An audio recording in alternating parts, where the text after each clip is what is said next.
এবারে জেডএসআরএম নির্বাচনের পথে।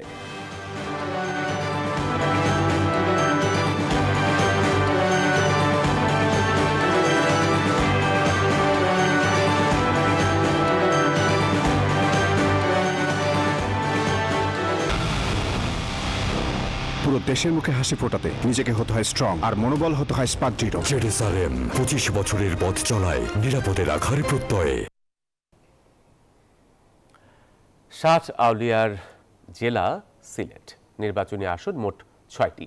স্বাধীনতার পর থেকেই মিথ আছে সিলেট সদর আসনে যে দল জিতেছে তারাই গড়েছে সরকার। তবে স্বাধীনতার পর থেকে প্রতিটি জাতীয় নির্বাচনে সিলেটে দেখা গেছে ভিন্ন ভিন্ন ধারা ও প্রবণতাও। কখনো আওয়ামী লীগ, কখনো বিএনপি, কখনো জাতীয় পার্টি, আবার কখনো স্বতন্ত্র প্রার্থীদের উত্থানও বদলে দিয়েছে রাজনৈতিক সমীকরণ। এবারে জাতীয় সংসদ নির্বাচনকে ঘিরে নিজ নিজ এলাকার প্রচার প্রচারণায় ব্যস্ত সময় পার করছেন সম্ভাব্য প্রার্থীরা।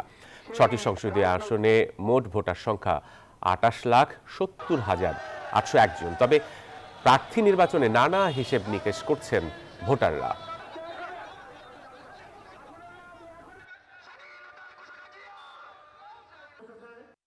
এমন একজন নেতা হইতা যেন আমরা দুঃখে সুখে সবসময় পাশে থাকতাম। টোটাল জেলার যাতে উন্নয়ন হয়, জেলার যাতে সমস্ত কাজ আসে, এই বিষয়টা নিয়ে কাজ করবে। ২৪-এর বিপ্লবের পর যাতে আরেকটা গতানুগতিক নির্বাচন না হয়, আমরা যাতে আলটিমেটলি রাষ্ট্রের যে কাঠামোগত পরিবর্তনটা যাতে আসে।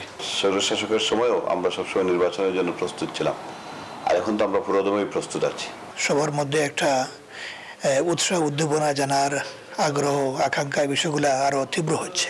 এই অঞ্চলের মানুষের ভালোবাসা এবং মানুষের সার্বিক সহযোগিতা নিয়ে আমি মূলত এখানে কাজ করছি দীর্ঘদিন থেকে।